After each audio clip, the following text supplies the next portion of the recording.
ce plateau spécial, très chers téléspectateurs, qui reçoit pour vous aujourd'hui le professeur Mbata, secrétaire permanent de l'Union Sacrée, président de la commission ECOFIN, député élu au niveau de la représentation nationale. Professeur Mbata, bonjour et bienvenue. Bonjour, merci de m'avoir invité. Comment vous allez? Je me porte bien, j'espère qu'il en est même pour vous. Oui, Dieu fait grâce. Nous commençons d'abord par cette importante rencontre organisée par le Parti communiste chinois qui a regroupé beaucoup par le monde, mais vous y étiez pour représenter l'Union Sacrée. De quoi était-il question?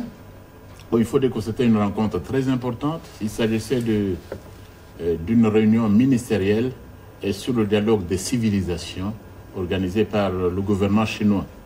Et quand on parle du gouvernement chinois, vous devez vous référer d'abord au Parti communiste chinois. Et c'est là aussi que j'ai appris que la Chine, lorsqu'on parle de la Chine, ce n'est pas uniquement le Parti communiste chinois. Il y a encore d'autres partis. Il y a d'autres partis politiques en Chine. C'est que beaucoup de gens ne savent pas. Mais qui sont absorbés par le Parti communiste. Il n'y a aucun parti dans l'opposition. Il y a des principes fondamentaux. C'est une situation comme la nôtre. Quand vous êtes agressé, vous faites face à une agression étrangère, il ne peut pas y avoir d'opposition. Il n'y a pas de gauche, il n'y a pas de droite. Tout le monde à l'unisson, on combat l'adversaire. Voilà ce que j'ai appris là-bas. Donc c'était une réunion importante sur le dialogue des civilisations. Et le thème était bien choisi par le gouvernement chinois. J'ai compris qu'il répondait en fait. Les Chinois, en organisant le dialogue sur ce thème, ils répondaient un peu à un livre d'un grand politologue américain, c'est Huntington. Huntington qui a écrit il y a quelques années, je crois à la fin du siècle dernier, Huntington a écrit un livre sur The Clash of Civilizations. Traduction? Le clash des civilisations, le choc des civilisations. Ok. Mais ici, les Chinois parlent du dialogue. Dialogue des civilisations, les civilisations, des idées importantes étaient mises lors de cette conférence. D'abord que chaque peuple a une civilisation et chaque civilisation est digne de respect. On doit respecter la civilisation de chaque peuple. Et on l'a vu en Chine. Je crois que la Chine, la civilisation chinoise est aussi vieille que la nôtre. Mais j'ai pu le dire du haut, à partir de la réunion de Beijing, que la civilisation africaine était même plus âgée. Elle était plus ancienne que la civilisation chinoise. Vous aviez pris la parole? J'avais pris la parole, évidemment. J'ai représenté, vous l'avez dit, l'Union Sacrée de la Nation, la plateforme qui comprend tous les partis et regroupements politiques qui soutiennent son Excellence Félix-Antoine Tshisekedi Tshilombo, président de la République, chef de l'État, qui est également la haute autorité politique de l'Union Sacrée de la Nation. Donc j'étais là pour représenter cette plateforme et également pour prendre la parole sur ce thème-là bien précis. Parce que vous savez, nous avons beaucoup souffert. Nous sommes considérés comme habitants des terres sur lesquelles il n'y avait pas de civilisation. Vous vous rappelez un peu l'histoire? On croyait que les Noirs que nous sommes, les Noirs n'avaient pas de civilisation, les Noirs n'avaient même pas de Dieu. Il y en a même dans l'histoire, dans la philosophie, qui s'est posé des questions. Mais est-ce que c'est noir? Est-ce que Dieu peut mettre une âme éternelle dans le manteau, sous le manteau d'un corps noir? Donc nous, on nous a dénié la civilisation. C'était une aberration. Mais c'était totalement une aberration. Nous, on nous a dénié la civilisation. On nous a colonisés. La colonisation a contribué. C'est que nous avons également été l'objet du commerce d'esclavage, du commerce d'esclaves, parce que nous considérons comme des choses, c'est-à-dire des personnes qui n'avaient pas de civilisation. Au niveau de la traite négrière. La traite négrière, il y a eu également la christianisation. Parce que quand ils sont venus, ils sont allés, ils croyaient que nous n'avons pas de Dieu. Et c'est là qu'il faut penser à des images importantes de notre histoire, comme les Simon Kimbangu, qui émergent dans les années 1930 et autres, pour dire, écoutez, Dieu est noir, nous sommes créés à l'image de Dieu et tout ça. Donc, bref, c'était un peu de tout cela. Et venant de l'Afrique, et c'était important de dire aux Chinois que même si leur civilisation était ancienne, mais la nôtre était encore plus ancienne, parce que vous vous rappelez les thèses du professeur Cheikh Anta Diop, l'un de nos historiens bien connus, actuellement entré dans l'éternité. Et Cheikh Anta Diop a écrit cet important ouvrage sur l'antériorité des civilisations nègres, mythe ou réalité. Mythe ou réalité historique. Et c'était une réalité.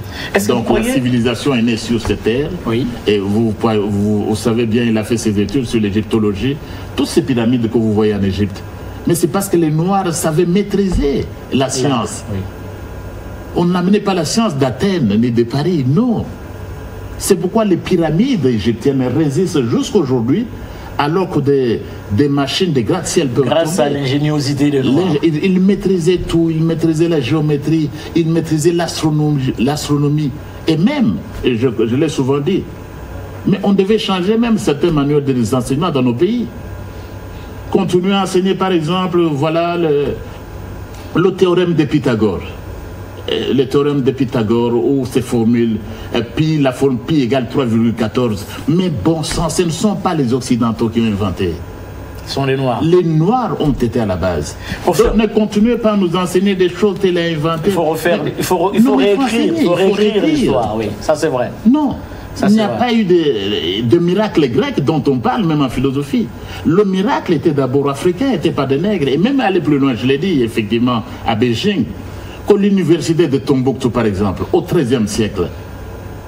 Mais lorsque l'université de Oxford n'existait pas, lorsqu'on ne pouvait pas parler des Panthéon-Sorbonne, lorsqu'on ne pouvait pas parler de Louvain, on ne pouvait pas parler de Harvard University, mais l'université de Tombouctou dominait. Nous sommes au cœur de la civilisation. Est-ce que vous croyez que votre message était entendu? Et très, très bien entendu. Suivi d'un tonnerre d'applaudissements. Je crois que les images peuvent le montrer. On va le voir. On va montrer ça. Et là, nous sommes au même diapason que les Chinois. Chez nous, on a voulu tout nous faire perdre. On a voulu faire table rase. Et nous avons accepté ça. Mais les Chinois, eux, ont gardé leur civilisation. Et ils sont fiers. Chez nous, c'est quand tu parles français, on se sent à l'aise. Il faut imiter l'homme blanc pour être. Hein? Il faut marcher comme le blanc. Il faut l'imiter. Non. Les Chinois sont restés ce qu'ils sont. C'est pourquoi ils réalisent les miracles, même sur le plan technologique. La Chine actuellement n'a rien à vivre. Non, vous êtes pour le recours à l'authenticité en son temps. Mais nous avons un président de la République de ce pays. Nous avons une civilisation, malheureusement, on doit apprendre ça à nos élèves, à nos étudiants. Que nous ne sommes pas, nos ancêtres ne sont pas les Gaulois. Non. Comme on chantait, nos ancêtres ne sont pas les Gaulois. Donc la civilisation est née de... Quand vous êtes le berceau de l'humanité, mais la civilisation est produite par l'homme. Quand vous êtes berceau de l'humanité, vous êtes également berceau de la civilisation. Et Paul Valéry, l'un des leurs, avait raison d'écrire au début du XXe siècle. Il se plaignait en fait, Paul Valéry, des civilisations. Nous autres civilisations, nous savons maintenant que nous sommes mortels. Les civilisations sont effectivement mortelles. Elles se meurent. Elles se meurent. Elles disparaissent. Elles disparaissent. Elles atteignent l'apogée et la nôtre. Si nous avions, lorsque l'Antiquité, lorsqu'on parle de l'Égypte pharaonique, non, mais là encore, M. Diocté, il y a beaucoup de choses à faire. Mais vous savez quand même dans la Bible, dans l'Évangile, lorsque le Seigneur Jésus-Christ, pour nous autres les chrétiens, mais lorsque l'enfant s'est réfugié en Égypte, c'était pourquoi? Mais c'est parce que l'Égypte représentait l'Europe pour laquelle il y a des gens qui fuient pour aller à l'Europe. Et l'Égypte se trouve en Afrique. Mais l'Égypte se trouve en Afrique. Et pourquoi Dieu, le Dieu vivant, le créateur de toutes choses, son fils, il l'envoie où? Il ne l'envoie pas à Paris pour apprendre. L'enfant va être réfugié en Égypte parce qu'il doit apprendre. C'est là qu'il connaissait la philosophie. Les Moïse que vous êtes, je crois que vous êtes aussi chrétien. Est-ce que c'est pas trop tard de développer cette thèse aujourd'hui pour se plusieurs années après? Ce n'est pas tard parce que les civilisations sont mortelles. Vous venez de le dire. Oui. Ils peuvent rajeunir. Et maintenant, il faut que nous puissions nous remettre debout. Et ça, c'est quelque chose de très important. Nous ne sommes pas dans la barbarie. Nous devons nous remettre parce que nous devons effectivement, dans le concert des nations, si nous devons émerger, nous devons tirer des ressources de notre civilisation. Et là encore, je me rappelle bien d'un livre de notre historien, le Burkinabé, l'un des grands en tout cas. C'est Joseph Kizerbo. Et j'aime bien souvent citer les livres du professeur Joseph Kizerbo. Surtout son livre « La natte des autres ». La natte des autres. Lorsque vous dormez sur la natte des autres, vous faites les rêves des autres. Il peut venir vous la ravir. Oui, mais nous, sur le plan intellectuel, sur le plan épistémologique, nous continuons à dormir sur les nattes fabriquées en Occident par l'ancien colonisateur. Nous ne pouvons pas faire nos propres rêves. Sur les nattes des autres. La natte des autres. Nous devons commencer à apprendre à fabriquer nos propres nattes, à faire nos propres rêves. Et croyez-moi, ce seront des rêves de grandeur. Et nous autres, comme pays, placés au cœur de le berceau de l'humanité, nous sommes au cœur comme Congo. Oui, mais ça serait une démarche de longue haleine, professeur, hein, parce qu'il y a éveiller la conscience des gens pour qu'ils puissent aujourd'hui prendre à bras le corps leur civilisation, pendant que des années, ils ont été aliénés par les civilisations occidentales. C'est pas aussi une mince affaire comme vous le pouvez. Mais c'est le rôle des intellectuels véritables, que vous êtes, des intellectuels organiques. N'attendez pas que cela, ça ne vient pas toujours des masses. Toutes ces révolutions, il y a toujours un résidu. Il y a toujours un groupe qui s'est réuni, qui doit repenser. Oui. Il faut être à un moment donné capable de s'arrêter. Est-ce que nous avons choisi les bons chemins? Comme à l'époque, avant l'indépendance, avec ce manifeste de la conscience africaine qui a réveillé les Africains et pour précéder justement cette Afrique avant les indépendances. Oui, c'était ça, c'était une minorité, les Malola et les autres. Oui. Mais là encore, vous voyez, même en philosophie, regardez un peu, souvenez-vous de ce livre de révérend Père Tempels, La philosophie bantoue. Oui. Mais c'était déjà une révolution, c'était déjà une rébellion. Parce que certains pensaient que les Bantous n'avaient pas de philosophie. La philosophie, c'était seulement la philosophie occidentale et autres. Mais, bref, c'est sur toutes ces idées qu'on a eu à réfléchir à Beijing et en Chine pour leur montrer. J'ai parlé de la civilisation africaine et j'ai parlé de la place de la RDC, mon pays. L'Afrique est le berceau de l'humanité et au cœur de l'Afrique se trouve cette République démocratique du Congo dont Franck Fanon avait dit l'Afrique, que cette Afrique avait la forme d'un revolver dont la gâchette est placée au Zaïre. Donc nous sommes au cœur de la civilisation africaine et nous comme pays, nous sommes la gâchette, malheureusement actuellement victime d'une agression. C'est ce que j'allais vous poser comme question. Victime de l'agression. Cette RDC qui est aujourd'hui déchirée par cette agression rwandaise. Est-ce que vous aviez aussi parlé de ça en Chine? J'en ai parlé effectivement. Ok. C'est-à-dire que vous parlez de l'avenir de la civilisation, vous ne pouvez pas oublier la RDC. Nous sommes au cœur, nous occupons le territoire, nous sommes donc au cœur du berceau même de l'humanité. Et nous sommes victimes de l'agression. Et on ne peut pas penser le futur sans la République démocratique du Congo, avec tout ce que nous avons. Et je l'ai dit, lorsqu'on parle de notre pays, il n'y a pas que les mines, chers messieurs, chères madames. Il n'y a pas que le cuivre, il n'y a pas que le coltan. Mais il y a des hommes et des femmes comme vous et moi qui peuvent penser. Je n'aime pas cette présentation de mon pays. Quand on présente la RDC, non, c'est un pays riche. Non, mais il y a d'abord la première richesse, c'est l'homme. Et cet homme, c'est l'homme. Vous êtes là, nous sommes là. Il y a cette richesse qu'on doit mentionner.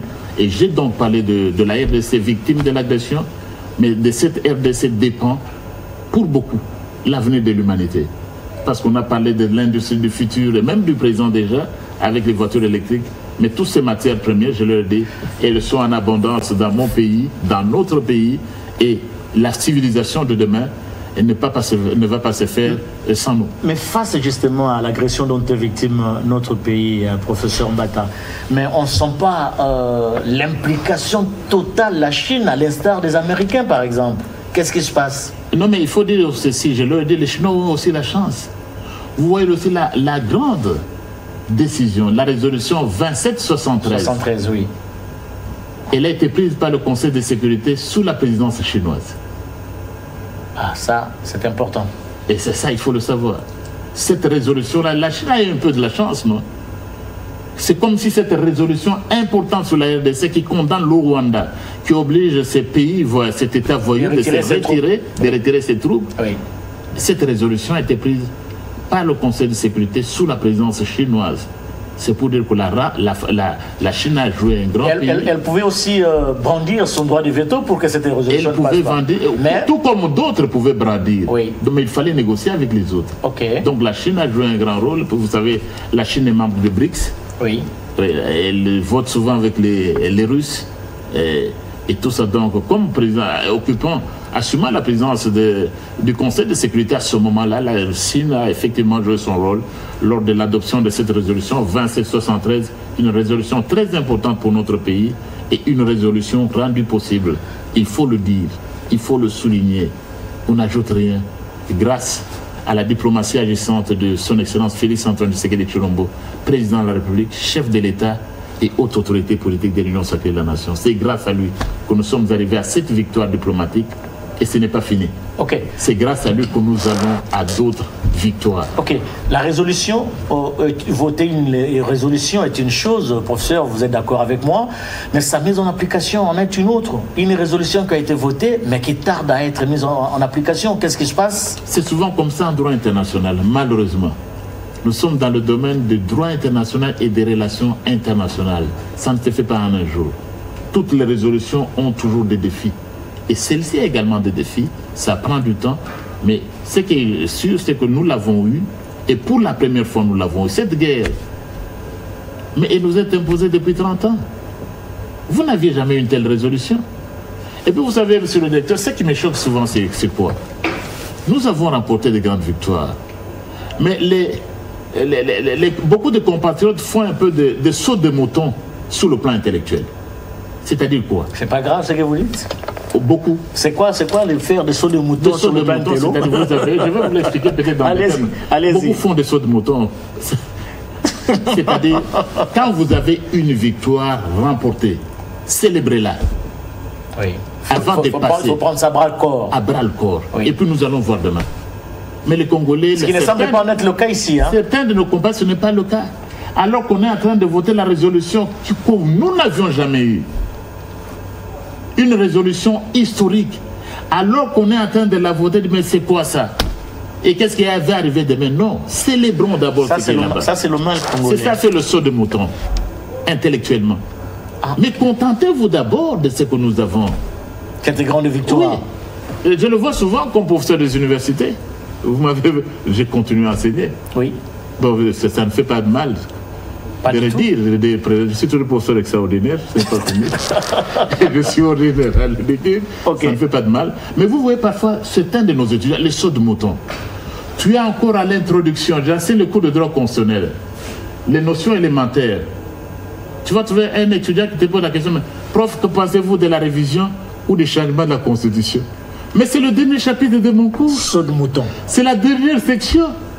Il y a 5 chapitres avant d'en arriver là. Allons pas à pas. Lorsque nous allons arriver sur ce point-là, vous allez poser la question. Donc, dans le cas précis, nous devons féliciter son Excellence, Monsieur le Président de la République, le gouvernement, pour ce qui a été obtenu. Nous sommes les premiers à savoir que ce n'est pas la fin du monde. Nous sommes les premiers à savoir que ce n'est pas la fin de la guerre. Nous-mêmes, le gouvernement, l'Union sacrée de la nation, la haute autorité politique, en signant ces accords, nous sommes les premiers à savoir que notre combat n'est pas terminé. Nous sommes les premiers. Il y a encore un chemin à faire. Nous n'avons pas besoin qu'on nous le dise. Quand l'application, l'adoption de la résolution, sa mise en œuvre, il y a du temps. Nous sommes les premiers. Notre président est le premier à savoir. Il n'a pas besoin d'un dialogue que vous venez le dire. Il n'a pas besoin, il est le premier à le savoir. Donc voilà un peu ce que c'est, on parlait de la Chine. Quand vous parlez de dialogue, là, vous faites allusion à quoi? Au format Senko? Et c'est où un dialogue? Parce que quand le président rencontre Martin Fayulu, quand il rencontre Mouzito, quand il rencontre les autres, mais c'est ça le dialogue aussi. Mais c'est ça, le dialogue est permanent. Vous m'avez présenté, je suis président de la commission politique, administrative et juridique de l'Assemblée nationale. La PAG. La PAG, la première commission de l'Assemblée nationale. Mais j'ai l'opposition. J'ai ceux qui ne sont pas de l'opposition, le dialogue est permanent. Mais pourquoi vous évitez le dialogue Made in Senko et CC? C'est pourquoi? Est-ce qu'il y a un dialogue? Vous avez un pays où les églises ont fait ça? Nous nous opposons parce que le dialogue est permanent, comme nous dialoguons. La Senko et les autres, l'émission n'est pas pour ça. Oui. Ils doivent commencer à dialoguer avec les autres églises. Comment vous allez dialoguer avec les politiciens pendant qu'entre vous, les églises, vous ne savez pas dialoguer? C'est l'hypocrisie, ça. Très bien. Dialoguer avec les autres, vous ne savez pas vous regarder avec vos propres... Même ce n'est même pas biblique, c'est l'hypocrisie. Et déjà, il faut aller même plus loin. Il faut aller plus loin, je ne veux pas. Si déjà dans vos diocèses, vous ne savez pas dialoguer avec vos prêtres, c'est avec les politiciens que vous allez dialoguer? Il y a aussi des divergences à ce niveau. Non mais comment ça? Je suis un ancien séminariste, j'en parle, j'ai des amis prêtres. Ok. J'ai des amis prêtres qui souffrent, dont la voix n'est même pas entendue, qui vous disent des messes tous les jours ici. Et regardez leurs conditions, on ne les écoute même pas. Ils sont étouffés? Non, il ne peut pas être entendu. Et vous ne pouvez pas les entendre, vous là-bas, et vous allez organiser un dialogue pour les politiciens. Non, mais déjà, dans tous les cas, l'émission d'aujourd'hui, le chef de l'État, le dialogue est permanent. Oui. Le président de la République l'a démontré. Il a reçu M. Martin Fayulu, il a reçu l'ancien Premier ministre Mozito, il a reçu plusieurs autres personnalités. Oui, tout le dialogue pour nous est permanent. Nous n'avons pas besoin qu'on nous vienne nous dire le dialogue. Nous dialoguons en permanence. Et d'ailleurs aussi, il y aura un gouvernement demain, ou après-demain, ou dans les heures qui vont suivre. Mais nous avons déjà un gouvernement. L'ancien ministre de la Justice, il n'était pas de l'Union sacrée. L'ancien ministre d'État à la Justice n'était pas de l'Union sacrée. Candidat président de la République. Et il était candidat président de la République. Ministre d'État à la Justice, un ministère très important de souveraineté. Il n'a pas été confié à un membre de l'Union sacrée, dont je suis le secrétaire permanent. Lui était de l'opposition déjà, donc le président Félix Tshisekedi n'a pas besoin de ces coups de sifflet là, le dialogue, non. Le dialogue, c'est en fait dans sa philosophie, dans sa façon de faire la politique. Il a toujours dialogué. Mais ça dépend de ce que vous entendez par dialogue. Mais parce que vous parlez de Constant Moutamba, professeur Mbata, même si ce n'est pas l'ordre du jour, il y a une certaine opinion qui pense que Constant Moutamba semble être un peu, je vais dire quoi, négligé, on l'a tourné les dos et quelque chose de ce genre. Il n'est pas soutenu par les membres du gouvernement. Non, comment, moi, je ne suis pas membre du gouvernement, je suis membre de l'Union sacrée, secrétaire permanent de l'Union sacrée nationale. Non, mais il est soutenu. C'est-à-dire quoi? Nous avons le président Félix Tshisekedi. Félix Antoine Tshisekedi a été élu sur un agenda, l'état de droit. L'ancien ministre Constant Moutamba ne vous a pas dit qu'il est négligé, il ne vous a pas dit. C'est quelle opinion ça? Lui-même, quand il est allé remettre sa démission au président de la République, il l'a remercié, il est soutenu. Mais il faut laisser la justice faire son travail. Nous avons accepté les règles du jeu, c'est-à-dire nous avons un état de droit, la justice est là, jusqu'à ce moment, il est présumé innocent.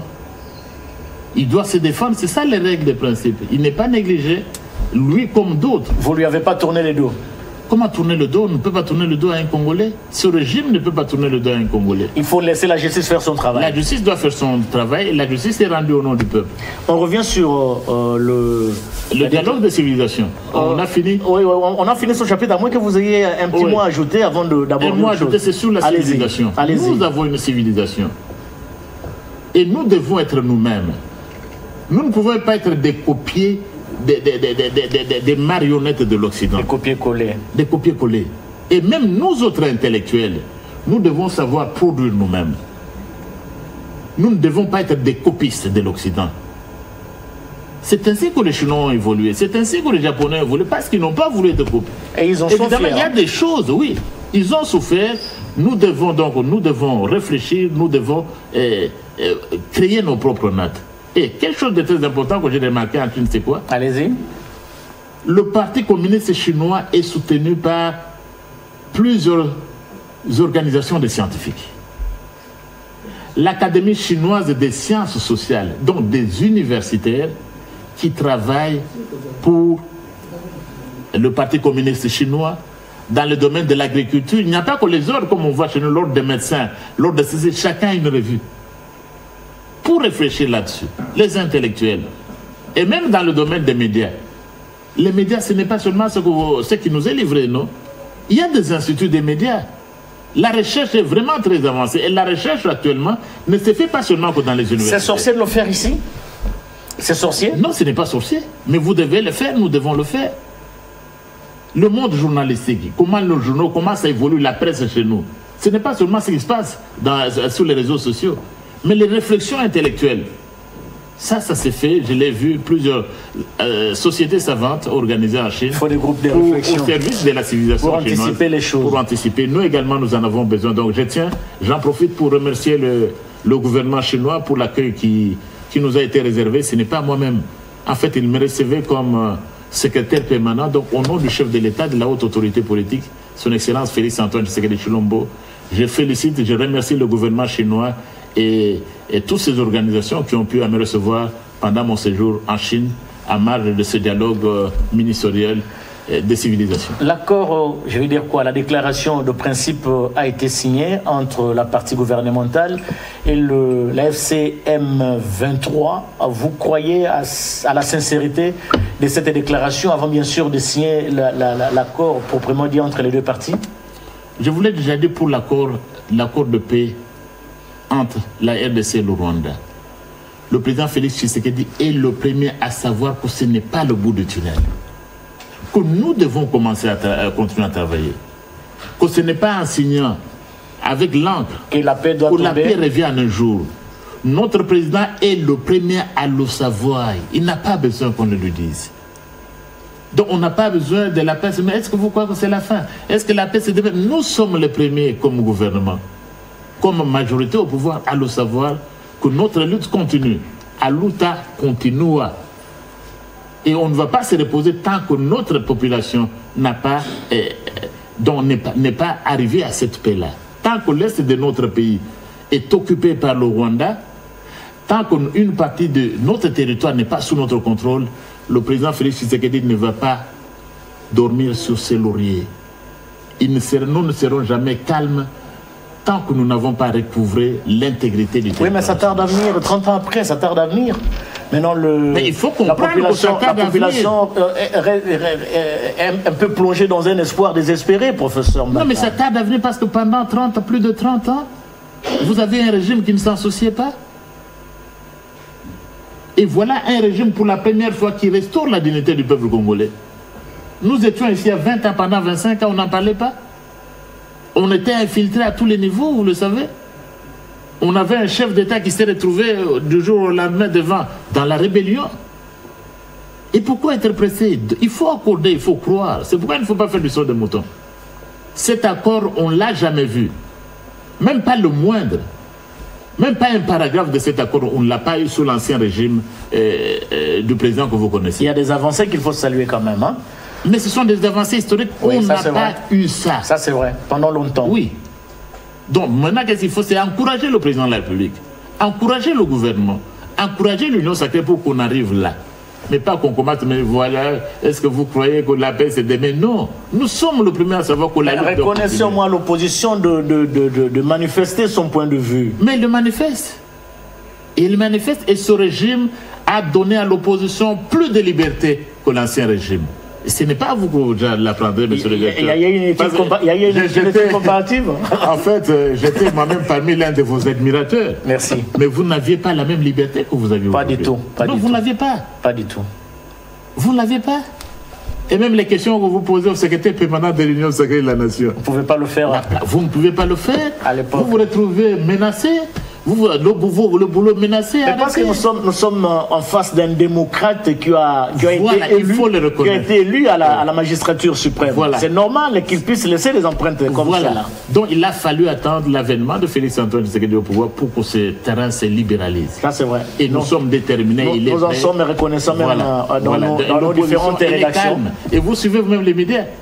Il y en a qui passent, qui oublient même l'opposition, qui passent à l'insulte du chef de l'État. Vous n'attendez pas que le lendemain ils sont au cachot? Les insultes, c'est pas bon. Oui. On peut mener son point de vue, mais pas insulter, parce que ça relève en d'autres temps, de l'éducation. On ne l'aurait même pas fait. Oui. Pas l'éducation, on ne l'aurait même pas fait, mais on tolère. Parce que, vous savez, le président de la République, j'appartiens moi-même, je suis de l'UDPS, ça fait combien d'années dans l'opposition? Plusieurs années. Plusieurs décennies de l'UDPS dans l'opposition. Donc nous sommes les premiers. Toute une école, hein? Oui, toute une école. S'il y a un régime qui peut respecter l'opposition, c'est le nôtre. Parce que nous avons connu l'opposition. Oui. Et même quand on a connu l'opposition, on n'a pas recouru aux armes. On n'a pas fait de rébellion. Un exemple à suivre. C'est un exemple à suivre. Nous n'avons pas utilisé les machettes, nous n'avons pas utilisé les kalachnikovs. Et ce président de la République, il est en fait le fruit, le produit de cette lutte démocratique. On le sent, on le sent, professeur. Pour l'accession au pouvoir. On reste toujours dans cet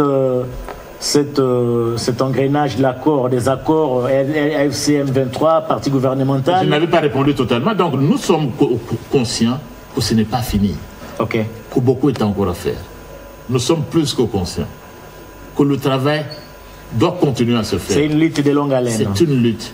Mais avec ce régime, sous Félix Antoine Tshisekedi Tshilombo, ce pays va recouvrir son intégrité territoriale. Ce pays va recouvrir la paix. Le peuple n'attend que ça. Oui. Et cela va arriver sous ce régime. Et si le président réussissait? Il n'y a pas de... Nous sommes déterminés à réussir. Félix Antoine Tshisekedi Tshilombo, notre président de la République, chef de l'État et haute autorité politique de l'Union sacrée de la Nation, et tous ceux qui l'entourent au niveau de l'Union sacrée de la Nation, nous sommes déterminés à réussir ce pari. Parce qu'en fait, il veut entrer dans l'histoire comme celui qui aura ramené la paix à tout un peuple. C'est pas ça que les autres manifestent cette opposition, font tout pour mettre des pots de banane sur le chemin du président afin qu'il ne puisse pas réussir. Bon, c'est pas ça, c'est dans cette peur, justement. C'est dans cette perspective-là. Si nous, pendant 30 ans, nous n'avons pas réussi, alors pourquoi lui doit réussir? C'est ça, ce qui s'est fait. Très bien. Pourquoi lui doit réussir? Même quand on parle de fameux ceci, fameux cela. Mais nous venons d'un ancien régime, non? Les dialogues entre guillemets, parce que je vous ai dit que nous sommes en permanence ouverts au dialogue. Mais les petits dialogues là, entre guillemets, dont on parle. Mais l'ancien président était là, ils en ont fait combien? Non.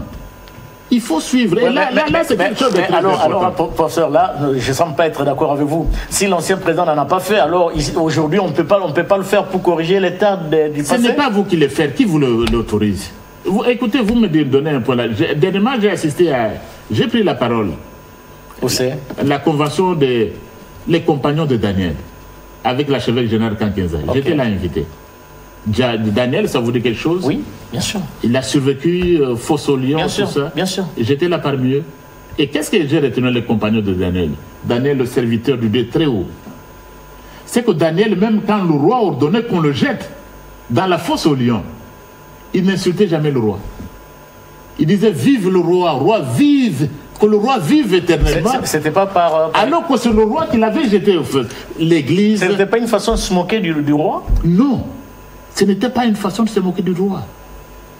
Parce que l'église véritable du Seigneur ne peut pas être l'opposition au régime. Ce régime est établi par Dieu. Les gens prennent parfois les choses à la légère. Le président a pris le pays, il l'a dédié à Dieu. Les choses sont mystérieuses. Notre président, il y a des symboles. Il peut être pécheur comme il veut. Il peut être tout ce qu'il dit, mais qui s'incline sous un soleil ardent, en plein stade. Et les sorciers regardent. Et les anges regardent. Et tous les esprits regardent. Cet homme-là consacre la nation à Dieu. C'est pas anodin, hein? Non. Même ceux qui tentent de faire des coups d'État, vous voulez l'éliminer, vous savez qu'il a établi. Vous croyez qu'aujourd'hui, si le président Félix a survécu, c'était lui? C'était la garde présidentielle? Pas du tout. C'est Dieu lui-même. Il donne le pouvoir à qui il veut. Il élève qui il élève. Et il n'y a personne qui lui demande des comptes. Pour ce temps, il a élevé Félix Antoine Tshisekedi Tshilombo. Et si vous allez contre celui que Dieu lui-même a élevé, vous vous retrouvez en train de combattre Dieu lui-même. Et ce Dieu n'a jamais été distrait. Il n'a jamais été distrait. Il ne dort, un Dieu qui ne dort jamais. J'aime bien ce Dieu-là de Daniel. Hein. Allez, on change de chapitre. C'est très important avant de quitter Daniel. Allez-y. Dans son livre, là, Daniel était 10 fois supérieur à tous les devins du royaume. 10 fois supérieur à tous les devins. Et ce Dieu de Daniel-là, c'est lui qui a oint Félix Antoine Tshisekedi Tshilombo. Très bien. Alors, les Congolais patientent, ou ils sont impatients de l'accord qui sera signé entre les États-Unis et la République démocratique du Congo sur l'exploitation des richesses minières. Mais il y a aussi une certaine opinion, professeur Mbata, qui pense que cet accord sera une occasion pour brader les richesses congolaises au bénéfice des Américains. Écoutez, nous avons conduit, nous, Union sacrée, la marche pour soutenir l'accord de Washington. Parce que c'est important pour nous. Vous savez, et c'est une question même à laquelle je vais répondre en Chine. On ne va pas brader. Qu'est-ce qu'on va brader? Et le président l'a dit à plusieurs reprises. Je vais vous donner un cas précis. Allez-y. 30 ans. Vous avez là le coltan, à la frontière du Rwanda. Pendant 30 ans, la plus grosse mine de coltan au monde est là-bas. L'un des députés en était le propriétaire, il est actuellement en prison. Vous connaissez son nom? Oui, on ne cite pas son nom ici. On ne cite pas son nom. Très bien. Pendant 30 ans, nous n'avons pas eu un seul franc. De ce coltan. De ce coltan, pendant 30 ans, il va au Rwanda. Il est presque à la frontière. Si nous donnons ce coltan aux Américains, qui vont l'exploiter chez nous, nous aurons des ressources dans notre budget. Les Congolais auront du travail. Ça va créer des emplois. On parle de quoi? Et puis s'ils sont à la frontière, le Rwanda n'osera même plus sauter parce que ce sont les États-Unis là-bas. Qu'est-ce que nous ne gagnons pas? Non, je crois qu'il y a une façon de faire l'opposition. Nous autres, vous savez, je suis professeur des universités, je l'aime bien. Quand vous ne savez pas faire l'opposition, faites autre chose. Quand je ne fais pas la politique, j'enseigne comme professeur des universités. On fait quoi? Vous avez un emploi. On devient commerçant? Mais faites autre chose. Comme quoi? Mais comment? Qu'est-ce qu'on ne peut pas faire? Vous pouvez créer votre entreprise. Est-ce que c'est tout le monde qui doit faire la politique? Il y a des gens qui veulent mourir dans le... Vous allez parler du gouvernement. Vous avez déjà vu le cabinet de Trump? Hein? De Trump, quand il réunit son cabinet. Il y a combien de gens? Le cabinet, vous l'avez déjà vu, non? Autour de la colle, Trump qui réunit le cabinet, il demande qu'on entonne une prière. Oui. Comptez autour de la table, il y a combien de ministres? Mais vous avez un pays où les gens vont aller chez morts, ils vont aller chez les fétichistes. On dit même que les mancas sont disparus. Non. Parce qu'on en a acheté en quantité industrielle pour aller faire des gris-gris. Vous ne pouvez pas faire autre chose que notre gouvernement. Et puis il n'y a que vous. Ah, ça. Sur 5 millions d'habitants, il n'y a que vous. Même quand vous avez un parti de il n'y a que vous qu'on doit prendre. Il n'y a pas d'autres personnes. Mais apparemment, c'est comme si le paradigme a changé, professeur. Non, ce ne pas les sujets. On ne change pas. Les dernières nominations des mandataires publics, on sent que, comme si le président n'est pas passé par les inamovibles, les éternels, il a nommé quand même des figures, parce que à partir de l'exemple de Mme Kaikwamba, ça a donné quand même une bonne impression à la population congolaise, parce que personne ne savait où était Mme Kaikwamba avant sa nomination comme chef de la diplomatie congolaise. Bon, les invisibles, les inamovibles, c'est vous qui les connaissez. Moi, je n'ai rien dit là-dessus. Tout ce que je dis, c'est le président, c'est le chef de l'État. Les Congolais l'ont élu avec plus de 70%. Il ne peut pas être prisonnier d'un camp.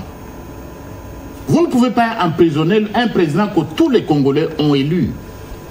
C'est lui. Parce qu'en fin de compte, ce n'est pas vous qui rendrez des comptes.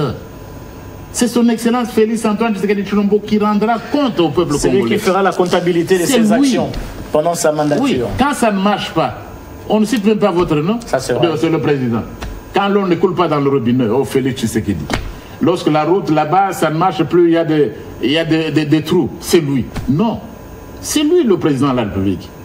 Et tout le monde doit comprendre ça. Et nous l'avons dit au niveau de l'Union sacrée. L'Union sacrée qui est son œuvre d'ailleurs. Il n'y a pas eu de cofondateur de l'Union sacrée de la nation. C'est l'inspiration du président de la République. Et quand il a créé l'Union sacrée de la nation, il a dit tout le monde venait, nous venons accompagner. Vous n'êtes pas venu chercher le pouvoir. Vous êtes venu l'accompagner pour réussir sa mission. Qu'on laisse son Excellence Félix Antoine Tshisekedi Tshilombo, il va nommer son gouvernement, c'est lui qui a été élu, qu'on l'accompagne. Mais s'il nomme un gouvernement, ça doit être des ministres au service du peuple. Pas au service des partis politiques. Au service d'une vision, pas des partis ni des regroupements politiques. C'est au service d'un peuple. Il a des comptes à rendre. Il doit entrer dans l'histoire. Il doit entrer dans l'histoire et nous devons l'aider à entrer dans l'histoire comme le plus grand président de ce pays. Il doit entrer dans l'histoire comme un président qui aura rassemblé son peuple. Il doit entrer dans l'histoire comme celui qui nous a aidé à revendiquer. Est-ce que ce n'est pas tard, professeur Mbata? Ce n'est pas tard, à 3 ans de la fin de son mandat, c'est pas tard. Mais nous ne sommes pas encore à la deuxième année. Mais je parle de 3 ans, à la fin du mandat. Mais je vous dis que depuis sa réélection, nous n'avons pas encore fait 2 ans. Ça, je le sais. Ah, vous le savez? Oui. Si vous le savez, donc nous avons encore du temps. Très bien. Donc, il doit entrer comme un président qui aura rebâti il doit entrer dans l'histoire de ce pays comme un bâtisseur. Il doit mettre fin à cette guerre de l'Est. Nos populations de l'Est doivent vivre en paix et produire. Ce pays doit émerger. le Congolais doit se sentir mieux et il doit être également respecté dans le monde. Nous terminons cette émission, professeur Mbata. Ça va si vite. Oui, ça va si vite parce que quand on parle de bonnes choses, hein, ça va aussi si vite. Vous avez pleinement raison. Vous étiez aussi au sommet des parlementaires francophones. La RDC, c'est le deuxième, si pas le premier pays francophone du monde, après le Canada. Peut-être que je me trompe. Ça doit être dans ce sens-là. Nous sommes le plus grand. Le plus grand. C'est le Canada qui vient après nous. Mais qu'est-ce qui se passe? En termes de population, nous sommes le plus grand. Oui, très bien. Alors, qu'est-ce qu'on peut encore attendre de cette francophonie? Bon, il faut dire que moi, je suis arrivé le dernier jour, je venais de la Chine. Je suis arrivé le dernier jour, j'ai eu à m'excuser parce que je suis également le rapporteur de la commission politique des parlements francophones. Oui. Et on se connaît bien là-bas. Et là-bas, c'est ce qu'on a dit, nous restons membres de la francophonie. Et ça, je l'ai dit même à l'ambassadeur Rémi Maréchaux, l'ambassadeur de France. Nous attendons quoi de la francophonie? Quand on sait qu'à la tête de cette francophonie, il y a un secrétaire général ou une secrétaire générale qui est rwandaise. Nous devons réclamer, revendiquer notre... J'ai dit ceci, nous n'allons pas quitter la francophonie pour la laisser à la France. Nous allons nous battre là-dedans pour revendiquer notre place. Mais il faut avoir la bénédiction française. Nous devons nous battre. Et on ne va rien vous donner comme sous le gâteau. Dans ce concept des nations, même ces victoires diplomatiques gagnées sous la présidence de son Excellence Félix-Antoine Tshisekedi Tshilombo, mais c'est parce qu'il a su se battre. C'est parce que nous savons nous battre. C'est un monde d'intérêt. La France, pendant longtemps, n'était pas avec nous. Et ça, elle l'est aujourd'hui? Bon, je crois qu'ils avancent, ils évoluent. Ah, ok. Ils évoluent. Mais au début, non. Au début, non. J'ai dit à plusieurs reprises, le français n'est pas une langue officielle au Rwanda, mais ils ont là la francophonie. Il faut aussi jouer la diplomatie. Il faut aussi faire le lobbying. Que les Congolais fassent le lobbying. Mais malheureusement, le problème, c'est lequel? C'est ce qui nous a manqué pendant plusieurs années. Les Congolais passent le temps à se combattre eux-mêmes. Pour rien. Pour rien. Et ils apparaissent ridicules devant l'opinion. Vous venez accuser, comme vous venez insulter le président Tshisekedi dans un pays étranger. Mais l'homme occidental se moque de vous. Professeur Mbata, les bonnes choses ne durent pas. Vous regardez cette caméra qui est juste derrière moi. Mais j'étais à Bruxelles. Vous n'avez pas parlé de Benelux? Je devais. Ah, vous avez rencontré l'Union Sacrée Benelux. Oui, juste un mot, juste un mot. Juste un mot et puis on termine. Oui. On est au cours derrière le temps. Vous savez, depuis le mois de mai l'année dernière, j'étais chargé, mission lourde et délicate, chargé par son Excellence Félix-Antoine Tshisekedi Tshilombo, président de la République, chef de l'État, haute autorité politique de l'Union Sacrée de la Nation. Il m'a confié la charge lourde de redynamiser l'Union Sacrée de la Nation. Il fallait redynamiser et à l'intérieur et à l'extérieur du pays. Et dernièrement, j'étais à Bruxelles, au Benelux, pour redynamiser l'Union Sacrée. Je remercie, en passant, je salue nos compatriotes qui sont à Bruxelles. Ils vous ont réservé un accueil chaleureux. Très chaleureux. On a vu à travers des images qui nous sont parvenues. L'Union Sacrée est en vie et on sent que nous sommes d'ailleurs l'unique plateforme qui est en vie. Parce que même hier, on a reçu des adhésions. L'Union Sacrée de la Nation est actuellement l'unique plateforme qui reçoit des adhésions. Donc les compatriotes de Bruxelles, de Benelux, allez de l'avant. Très prochainement, ce sera Washington DC. Washington DC, nous avons besoin également que l'Union Sacrée aux États-Unis d'Amérique se réorganise. Vous savez que son Excellence Félix-Antoine Tshisekedi Tshilombo, président de la République, chef de l'État, haute autorité politique, sera Washington DC dans les jours qui viennent. Dans les semaines qui viennent, il faut lui réserver un accueil délirant. Un accueil délirant pour montrer que toute la nation, à l'intérieur et à l'extérieur du pays, est derrière son chef, le président que Dieu nous a donné, et le président que le peuple a élu pour que nous puissions remonter la pente, et puis pour que nous puissions reprendre notre place au sein du Conseil des Nations. Très bien. Regardez cette caméra qui est derrière moi, professeur. Ouais. Adressez un mot à la population des Nord Kivu, des Sud Kivu et des Lituri qui vous regardent et qui font objet des différentes injustices, des viols, des tueries. Et même des massacres dernièrement dans une église catholique. Les IDF entrent pour tuer plus de 40 personnes. Un message juste à cette population qui est en train de... Nos compatriotes de l'Ituri, du Nord et du Sud Kivu, nous sommes avec vous. Nous sommes avec vous. Nous ne serons jamais en paix à Kinshasa, à Bandundu-Ville. Nous ne serons jamais en paix à Mbandaka, Kisangani, tant que vous vivez ces conditions-là. Et le président Félix-Antoine Tshisekedi Tshilombo, haute autorité politique de l'Union Sacrée de la Nation, et la nation tout entière nous sommes avec vous, nous allons mettre fin à cette agression. Je suis de ceux qui ont toujours dit cela. Cette guerre, nous la gagnerons. Et nous sommes en train de la gagner. Ça peut durer quelque temps, ça peut encore durer, mais soyez calmes, nous sommes persuadés, nous ne pouvons pas être le Congo sans vous. Nous ne pouvons pas être une nation congolaise sans vous. Donc, nous sommes totalement de cœur avec vous et d'esprit, et nous allons mettre tous les moyens, et notre commandant suprême en tête, tous les moyens pour que le Sud Kivu, le Nord Kivu et l'Ituri retrouvent la paix, pour que la nation tout entière soit en paix, et que finalement, nous puissions commencer cette grande bataille du développement, bâtir au cœur de l'Afrique un pays grand et prospère. La République démocratique du Congo restera une et indivisible. Professeur Mbata, laissez-moi vous dire merci d'avoir répondu à notre invitation. Autant je vous dis merci, autant je dis merci à toute l'équipe technique ici présente qui nous ont permis d'atteindre vos différentes maisons sans aucune disposition protocolaire. C'est ça la magie de la télévision. Nous disons également merci aux téléspectateurs. Vous êtes disséminés à travers le monde. Merci de ce soutien. On voit les différentes plateformes au niveau numérique. Merci de nous soutenir et nous sommes là pour vous donner l'information en temps réel. Merci, directeur. Merci. Et j'ai oublié l'Union Sacrée Afrique du Sud. Oui. L'Afrique du Sud également pour le travail qui est fait. Merci. Continuons.